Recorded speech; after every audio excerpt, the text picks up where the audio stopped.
Hello friends, this is Ankush Bhat with Catia tutorial number 19. In this tutorial, we are starting the part workbench and we will learn about the pad tool, which is also known as extrusion tool. On the left hand side, we have Catia V5 window, and on the right hand side, we have step-by-step instructions for the tutorial, which you can write down.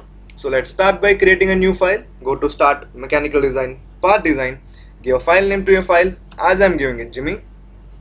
So a new file with file name Jimmy has been created. This is our part workbench and these are our part tools on the right interface, bottom interface, and here at the top interface. This is the part tree. So let me tell you about the part workbench in brief. Part workbench is used to convert a 2D sketch which we prepared in Sketcher workbench into a 3D model, or we can say part workbench is used to convert a 2D sketch into a 3D model with the help of these tools. Let me tell you about these tools. This is a pad tool, this is draft tool, shaft tool, groove, hole, rib, slot, multi-section. This is multi-section draft. This is the corner tool, or we can say the corner fillet tool. This is the chamfer tool. This is draft, shell tool, thickness tool, and this is remove side tool. In this video, we are learning about the pad tool. This is the pad tool. Let's study about the pad tool by just drawing a sketch.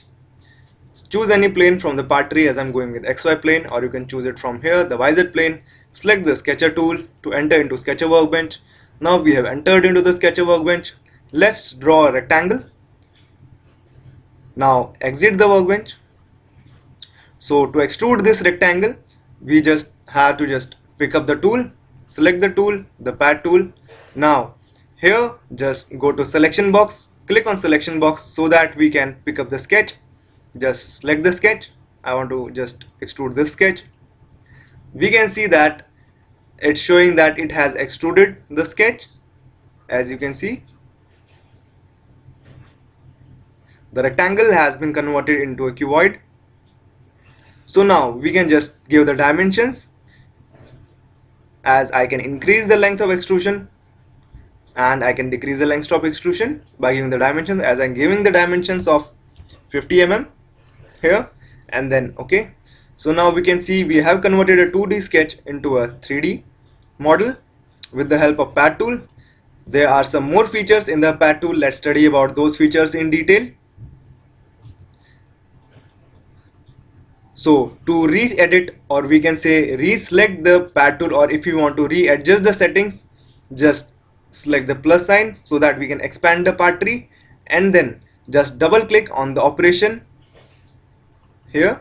So by double clicking we can re-edit our operation. So just now let's study about the thickness tool. By clicking on the thickness, we can convert a solid body into a thickened walled body. As I can see that here we have thin pad option, where we can increase the thickness or increase thickness 2. Thickness 1 is the inner thickness. As we can see that in our sketch, that inner thickness is increasing, that it is the thickness of the wall. The thickness is increasing, and with the thickness 2, the outer thickness is increasing.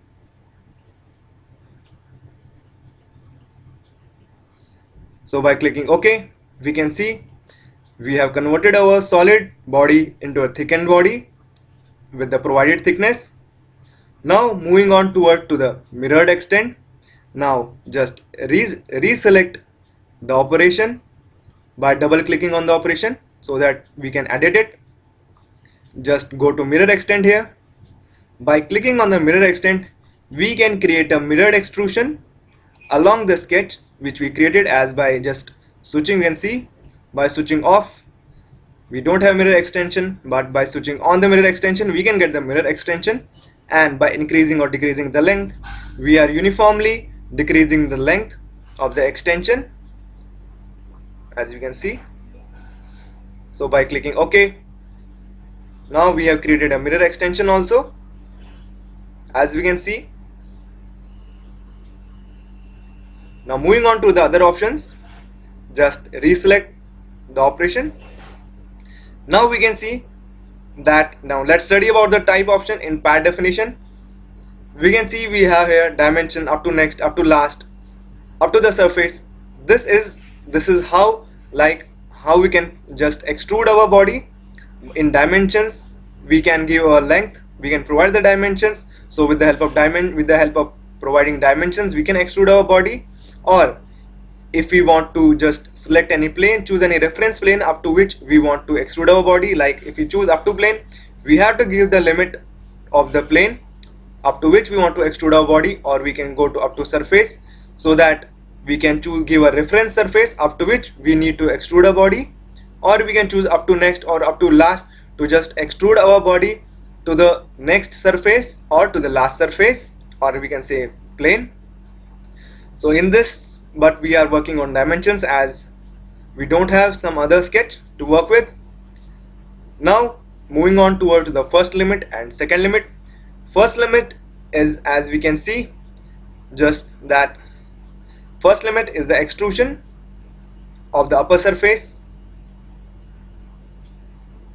and the second limit is the extrusion of the bottom surface. Instead of mirror extent, if we don't want like that our surfaces are extruded uniformly on the both sides, we can use this first limit and second limit instead of mirror extents. Or if we use mirror extents, we don't have second limit because it just automatically increases the extrusion uniformly. But if we just switch on the mirror extent, we can give a second limit by our choice.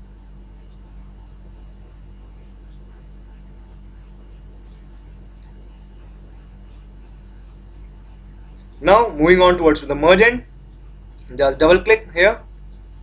Merge end is used to just convert a sketch, or we can say, let me show you by just drawing a sketch. Merge end works like if we created a sketch on the surface, choose the surface, and let me tell you one thing, that we can create a sketch on the surface of the solid body like this.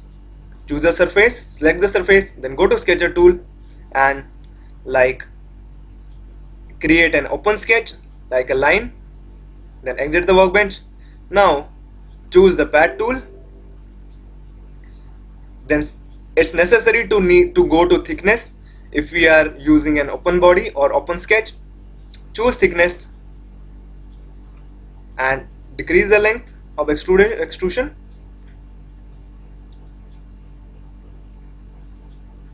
Or by decreasing the thickness, we will decrease.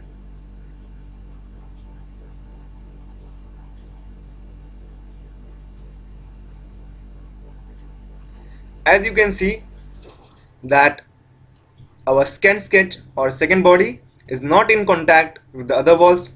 So by clicking on merge, we can see the body has been merged with the previous body, or by just switching off the merge, or you can see by switching on, the body is being merged with that body. So this is how the merge tool works. So in this video we learned about the pad tool, we learned about the type of how we can extrude our extrude our sketch, we learn about the thickness, we learn about mirror extent, we learn about the first limit, the second limit, and we also learn about the merge end. I hope you like this video, and thanks for watching this video.